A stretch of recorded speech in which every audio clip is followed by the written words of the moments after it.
Bishop, let me also start by saying that I'm shocked. And this is one of the conversations that I really get lost or lose energy to talk about, to discuss. But then again, you see, the truth of the matter, therefore, is that the workouts by officials of the Joint Admission and Matriculation Board, JAMB, during their conversation or their budget defense or expenditure defense, or you can even call it income generation or expenditure, basically their budget defense at the National Assembly is not merely an administrative drama. It is a communication crisis. What transpired at that hearing, what transpired in that hearing rather, goes beyond budget figures or procedural disagreements. It exposes a deeper fracture in the relationship between Nigeria institutions and the people they are meant to serve. When a public agency like JAMB refuses to engage the legislature in an open, participatory manner, it is not just resisting oversight. It is rejecting the communicative foundation of democracy itself. Accountability is at its core is a process of public communication. It is how institutions explain, justify, and open their action to scrutiny. And I think that it is important we know that Section 88 of the 1999 Constitution gives the National Assembly the power to investigate how public funds are expended. And it is also important for us to know that oversight is not an act of hostility. Oversight is not an act of hostility. It is a democratic necessity. Yet, JAMB officials invited to present their 2023 and 2024 budget performance, internally generated revenue, and bank statement perhaps, demanded that journalists be excluded from the section, describing their documents as sensitive. When the lawmakers refuse the staged walkout, Bishop, what is that? That particular behavior, that walkout, was not a physical act alone. It was symbolic. And it represented the refusal of public institutions to speak with the citizens through their elected representatives. It was, for me, it was a public declaration that accountability is negotiable. And when accountability becomes negotiable, impunity becomes institutionalized. I need you to listen to that again. When accountability becomes negotiable, impunity becomes institutionalized. If you don't want to be held accountable, do yourself a favor to avoid public office. Public accountability means you are not only supposed to explain to Nigerian people how every penny given to you in the form of statutory appropriation in the area of allocation, you are under obligation to tell the Nigerian people the amount of money generated if you are revenue generating agency and how such monies were deployed. Also, how you used or you are using your power and influence together about how you recruit people and who you recruited and why you recruited them. So government business ought to be open.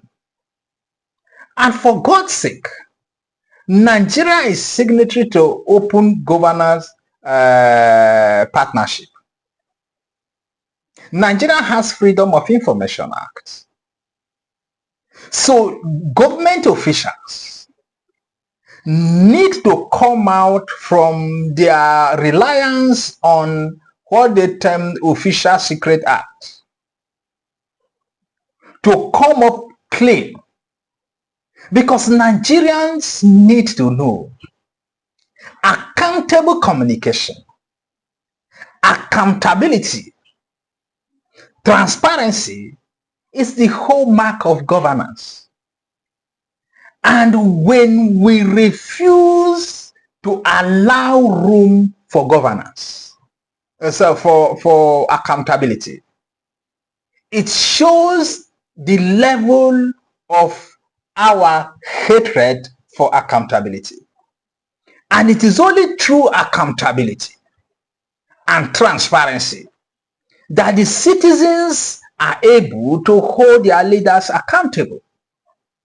And the conversation around accountability also defines our conversation around tax system, because countries that are properly utilizing tax properly are also countries that are very accountable. So you cannot begin to say that you need more money, in the form of government allocation to your agency. But when they ask you to account for how you spent money given, public resources given to you, you walk away and you say no. And again, in a Senate climb, by now the head of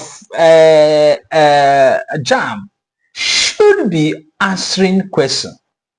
I am not in the sentiment of those who actually think that the National Assembly people, yes, they have desecrated the institution, they are also corrupt. I am not in that level of conversation. I am saying that the Constitution has given the National Assembly power to summon government ministries or agencies to explain how it deploys state resources. What happens between them and negotiation or lobby is none of my business. But the public interest is what matters to me. And we cannot seem to be running a country where individuals think they are more powerful than institution. Because I was worried to see an individual who went to National Assembly and demand that the journalist should not or should be asked to walk away because you're carrying a sensitive document. And you fail to understand, under normal circumstances, we even expect that these guys should upload whatever they have to the website, because these are public information that we don't even need to struggle to have it. But because we do not see governance from the lens of public accountability, individuals feel that becoming accountable is an insult to them. And Bishop, we cannot go that way. This is what I'm saying. So the greatest problem is elite impunity. And the only way we can get the elite impunity addressed is the citizen civic engagement and the citizen pressure on the state institutions. Do you know you have the right as bishop to write to JAMB to demand that the JAMB should give you all the information National Assembly people were asking for yesterday using the Freedom of Information Act? You are not even under obligation to explain to them what you want to do with the information. And I think that the problem is that our citizen engagement is so rudimentary or so too pedestrian. We must begin to activate the laws we have. We have the Freedom of Information Act, that we can demand the National Assembly, the JAMB register or any government institution to do the right thing. And I also think that this thinking among the Nigerian people, that those who occupy public office, either as governors, permanent secretaries, directors, that those who occupy public office, that public fund is actually theirs. We must begin to do away with this kind of thinking. Public fund actually belongs to the citizens. It belongs to the people. It doesn't belong to those who find themselves in the office. So they are under obligation to explain how they deploy public resources. They are under obligation to explain how they begin to drive personal cars that are even more than the money they earn. They are under obligation to explain when they are seen living above their income, their means. The difference between us and the Western world is that you can't begin to spend public resources without explanation. This is the problem. Even in other African countries, your public resources is not your money. And if you think you're too big to account for public resources, you have no business to stay in public office. Because you're being employed to serve the people. You are the servants. The people. You are not the Lord. You are not the master. So I feel very annoyed. I feel very disappointed that we run this kind of a country where the elite impunity, those who found themselves in public offices, would think that the person I am loyal to, perhaps I'm loyal to the president because the president was the one that appointed me. Or I have one godfather there that you cannot touch me because by the time my godfather places call, nothing goes. So it's an indictment on the Nigerian state that individuals will behave this way. This is what I'm saying, Bishop.